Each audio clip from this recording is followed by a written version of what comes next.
The University of North Carolina Tar Heels, vacation, coming back from vacation, maybe a little hangover from the Duke win. Anybody? Huh?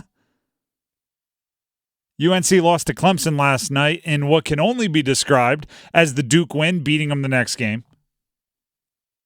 And what can only be described as UNC proving last night that the moment you believe in anyone in the ACC this year, they'll make you feel dumb. Caution, believe in 2 30-point wins by Wake Forest. Soon as you think someone's putting anything together in a positive light, they're going to pull that rug out from under you. This was the definition of a hangover loss. It was a bad game that got worse after the game. In the game, P.J. Hall, Joe Girard for Clemson got it going, right? Those were the two guys. You can go back and listen to our show yesterday. Guess which two guys we mentioned? P.J. Hall and Joe Girard. You didn't have a better plan for them?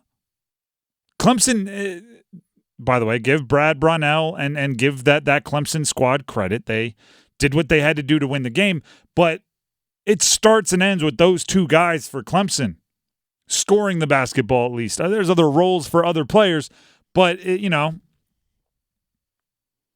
were you surprised that they tried to carry the load offensively? Did they catch you off guard with their two best scorers trying to score the ball? That was a game UNC wants back.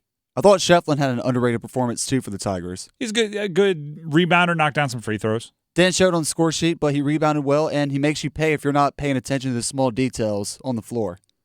Which North Carolina was not paying attention to all game. Armando Bacot showed up offensively, right? He for the second straight game putting up 20+, 10+ rebounds. That's great.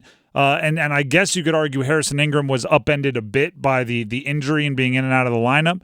But what the heck is going on with the rest of that roster? Cormac Ryan, keep shooting, bud. One will fall eventually. R.J. Davis, 20 points on 30 shots isn't as impressive as you'd think. They came back in the second half, tied it at 70. I thought, right, it had the same feeling. Their last two games, actually, right? Last two losses. The Georgia Tech loss, which came before the Duke game, and the Clemson loss, which came after the Duke game. There were moments with 6-7 minutes left in the game where it looked like North Carolina was going to win a close one, and we were all going to go, whew. They avoided it, right? Oh, they were looking ahead to Duke, but they avoided it. Nope, Georgia Tech finished better. Georgia Tech wins the game. Ties up at 70 in the second half of the Clemson game. It feels like UNC will win by a couple, and we'll all go, whew. Right? That Duke game almost beat them the second time. And then what happens? Both games, Georgia Tech and Clemson, the other team finishes better. A lot to improve on, a lot to be upset about. I really thought we were ahead when North Carolina started to close the margin a little bit towards the end of the game. I thought we were in for another 2020 overtime, maybe even double overtime classic. See, I didn't even think we were going to get there. It felt like to me UNC would win by 2 or 3, and the reaction would be the early part of the game, they dug themselves a hole because they were hungover from the Duke win, and then they collected themselves. They're a second-half team, and they won the game. I thought that would be the narrative. It'd be a really boring day here on the show. We'd be talking about the Canes to start the show. But then they didn't pull it off. And now they've lost 2 of their last 3. Granted, the one is awesome, but they've lost 2 of their last 3. And then the post-game presser started. And that's where it got really interesting. That's where the post-game presser is why I'm so comfortable saying this truly was the metaphorical hangover after the Duke win. Because you heard things like this from Armando Bacot. Just too casual, practice. We didn't come out how we wanted to. I mean, our practices, we're going full on, all out, and they just haven't been that good these last 2 days. And shoot around today, we had a bad shoot around, and even in warm-up today, we didn't get out there on time. Our approach this whole coming up to this game just wasn't where it needed to be, and we got what we deserved. So just to be clear, in case you couldn't hear it, I know there was some background noise. Not an intense practice. Their practices are normally all out, and they weren't. Not a good shoot-around, and showed up late for warm-ups. Strike 1, strike 2, strike 3. You're telling me you're not taking the game seriously. For clarification, the media went to Harrison Ingram, asked him about specifically guys showing up late for warm-ups. I feel like, most people would take naps before the game, and I feel like we just weren't ready to go. Some people slept in. We're getting taped, and people were just late, and it just can't happen. I feel like that showed in the game. That was like one of the first games we were late, and we came out slow. Energy in the warm-ups was slow. Energy at halftime, everything wasn't the same. What? Spot on. Can't happen. Taking naps, getting taped. Guys were moving slow. Guys were late. You need to take naps on game day. Everybody does it, okay? You stay off your feet. You get your energy. You need to take – it's got to be routine. Set an alarm. Buddy system. They talked about how the team didn't practice well, didn't walk through well, and showed up late to warm-ups. That is the definition of a Duke hangover, right? The reason why you call it a hangover is because what? Maybe a Thursday night, you're in your first professional job, you're early in your 20s, you go out, a little thirsty Thursday action. Oh, gosh. They had $2 drinks. You got after it a little much. What happens the next day? Friday, you show up work late, right? It's like, I'm supposed to be there by 8. I got there at 9:15. A little sluggish, not my best day. By 2 o'clock in the afternoon, I was already thinking about the weekend.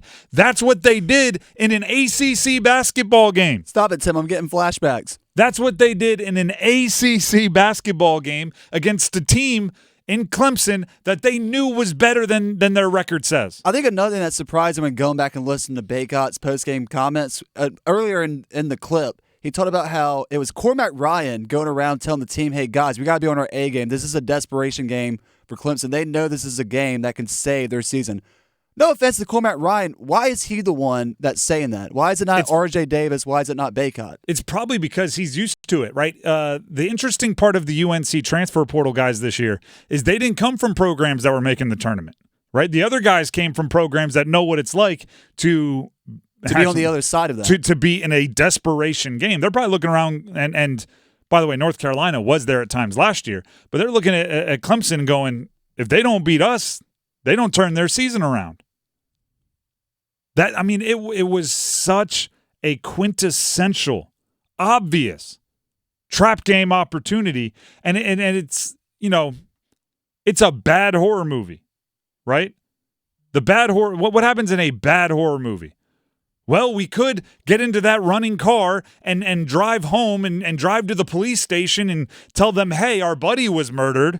Or we could go back into the house with where we don't have cell reception and we can try to catch the murderer ourselves. Wasn't this a Geico commercial? It was. They hide behind the chainsaws. Yeah. Like, what should you do? It's like UNC. What could you? This is a game that's a trap game. You could focus in, lock in, be aware that, hey, we just had a big game against Duke, right? We could go be aware that we're going to be a little emotionally tested here, so let's make sure we're on our P's and Q's and practice hard and walk through with focus and be on our stuff on game day. Or what could we do? Well, we could not practice hard. We could not be focused in walkthroughs. We could show up late. We could depend on one of our transfer role players to try to get us locked in. And then we could go into the game, build ourselves a huge hole, try to close that hole, and then not end up being able to be the team that finishes the game best. How does that sound? Yeah, you're right. We could go hide behind the chainsaws. Maybe that's where we'll be safe from the horror movie villain. We could just drive to the police and let them handle it, or, hear me out, we could cut the brakes on the car so the murderer can't get away, neither can we, and then we can go into this rickety old house that hasn't been opened. The door's been locked since the murderers took place there 30 years ago. Like, it's that obvious what they fell into. It's that obvious. And we were all, you go back and listen to the show, like I said, it's on our YouTube page, 99.9 The Fan. It's on all our podcasts. We were screaming, don't fall for it. We were screaming, this is the one. And they went, yay, we'll be fine. They weren't fine. Spoiler. Lost the game. Don't believe in anyone in the ACC this year. Don't believe in anyone in the ACC this year. They're only there to break your heart. Break your brain, make you feel stupid.